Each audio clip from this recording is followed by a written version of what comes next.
Yung account ko parang na-spam po siya kasi sunod-sunod po yung ano ko, yung pag-post ko every 1 hour lang is nagpo-post na agad ako. So ngayon 'di ba may mga bagong ano na si Facebook about sa mga spamming, ganyan, nadidetect niya agad. So kaya marami ngayon ang bumababa yung reach or di kaya nalilimitahan yung kanyang pag-post. So ganun po yung nangyari sa account ko ngayon dito sa profile. So kapag profile po yung gamit natin guys, so na-research ko po siya. Ganito daw po yung gagawin. Kapag profile ang gamit mo is 1 to 2 post lang kada isang araw. So may interval po siya every 4 to 6 hours lang.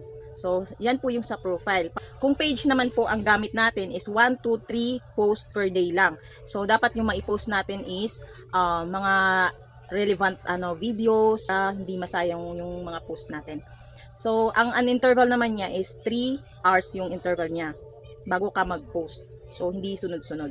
Kung nagpo-post ka din sa mga group, dapat 3 to 5 per day lang din siya. Pero may interval pa rin yung time ng pag-post para hindi siya may spam. Kasi pag sunod-sunod mo na pinopost yon is ano siya, madidetect agad na spamming.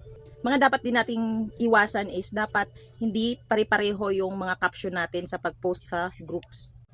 Iwasan din natin yung paulit-ulit yung links at sobrang daming hashtag na nilalagay natin. So gusto kasi ni Facebook guys is yung may engagement talaga. So kapag nag-post po tayo, antayin po natin na meron munang mag-comments, mag-share, or mag-react sa ating mga post bago natin sundan ng pag-post ulit. At para din po guys is tumaas yung engagement natin ay dapat rin tayong makipag-engage dito sa Facebook kasi pag nakita niya yon is tataasan po niya yung reach natin. So ayun, kung gusto mo na maiwasan na ma-flag, may spam, sundin po natin yung mga interval para lumaki yung reach ng ating engagement. So ayun, simple lang 'di ba? So like, comments, and paki-share na din po guys and follow na din. Thank you for watching. Bye.